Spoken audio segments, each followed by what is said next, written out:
জবাব চাই, জবাব চাই, জবাব চাই, জবাব চাই। আজকে যে বাঙালিদের উপর আক্রমণ হচ্ছে কেন, জবাব চাই, জবাব চাই, জবাব চাই। পৃথিবী শাসিত রাজ্যগুলিতে বাঙালিদের উপর আক্রমণ হচ্ছে কেন, জবাব চাই, জবাব চাই, জবাব চাই। পৃথিবী নমস্কার। আপনারা জানেন যে এই চলতি বছরের গোড়ার থেকে বিভিন্ন রাজ্যে উড়িষ্যা, বিহার, গুজরাট, মহারাষ্ট্র, দিল্লি, রাজস্থান থেকে শুরু করে প্রত্যেকটা রাজ্যে অনুপ্রবেশ ইস্যুকে হাতিয়ার করে বাঙালিদের উপর অকথ্য নির্যাতন চলছে। বৈধ কাগজপত্র দেখিয়েও রেহাই পাচ্ছে না।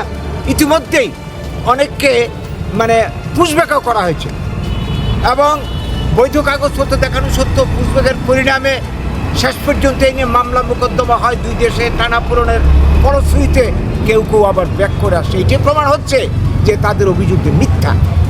সম্প্রতি বিহার নির্বাচনকে কেন্দ্র করে এই এসআইআর করতে গিয়ে তারা যাদেরকে অবৈধ অনুপ্রবেশকারী রোহিঙ্গা বলে চিহ্নিত করতে চাইছিল, বিদেশি বলে চিহ্নিত করতে চাইছিল, আমরা কি দেখলাম?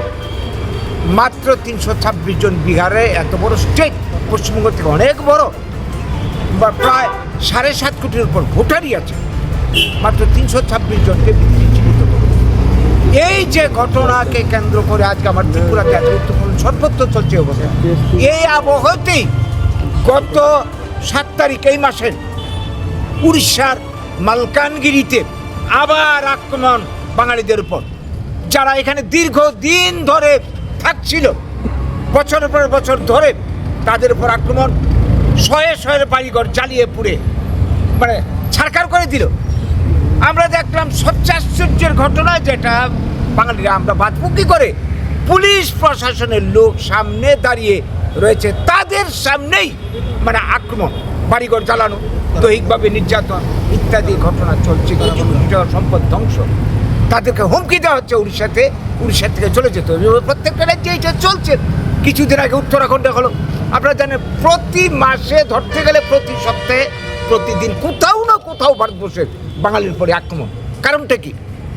বাঙালির অপরাধটা কি? আজকে বাংলা ভাষায় আমরা কথা বলতে পারি না, আমাদের বাঙালি পরিচয় আমরা আক্রান্ত হচ্ছি। রবীন্দ্রনাথের কি বলবো, আমার সোনার বাংলা গান আসামের বুকে করে দেওয়া হলো। এই গান গাইলে নাকি দেশদ্রোহী হবে। বন্দে মাতরম, বন্দে মাতরম, আজাদ হিন্দ ধ্বনি, বন্দে মাতরম স্লোগানকে কেন্দ্র করে ভারতের স্বাধীনতা আন্দোলন, বীজ মন্ত্র, আজাদ হিন্দ, নেতাজি সুভাষচন্দ্র বসু বিখ্যাত স্লোগান, হ্যাঁ, জয় হিন্দ, জয় হিন্দ, এই সমস্ত স্লোগানকে বক্তব্যকে আজকে নিষিদ্ধ ঘোষণা করা হচ্ছে। আমরা স্তম্ভিত। দেশের প্রধানমন্ত্রী সংসদে দাঁড়িয়ে ঋষি বঙ্কিমচন্দ্র চট্টোপাধ্যায়, সাহিত্য সম্রাট, তাকে সম্বোধন করছেন বঙ্কিম দা বলে। এটা যে তিনি কি বলবো না জেনে করেছেন, অজ্ঞতাবশত করেছেন বা অসাবধানে বেড়ে গেছে তা নয়, পরপর অনেকবার কি ইচ্ছা করে উদ্দেশ্য প্রণোদিতভাবে অসম্মান করেছেন। এগুলি আমরা কেন সহ্য করব? কারণটা কি? যে বাঙালি যাতে ভারতের ভূমিপুত্র, স্বাধীনতার উপকার, কার শরীর থেকে ক ফুটা রক্ত ঝরেছে? আজকে এই বাঙালির পর ধারাবাহিক এই আক্রমণ, নির্যাতন আমরা আর কত কাল সহ্য করব? আজকে দেশ ভাগ হয়েছে, পাঞ্জাব ভাগ হয়েছে, বাংলা ভাগ হয়েছে, পাঞ্জাবিরা পুনর্বাসন পেয়েছে, কত পেয়েছে, আমরা কেন এরকম নির্যাতন হয়ে চলেছি? এটা কতকাল চলবে? কাজেই আমরা এর বিরুদ্ধে আমাদের আন্দোলন।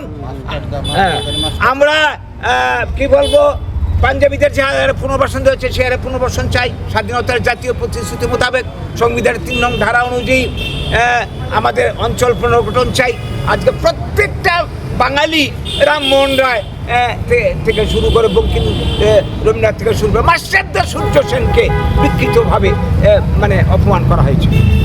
এগুলি কিন্তু পরিকল্পিতভাবে করা হচ্ছে। এগুলি আর মানা যায় না।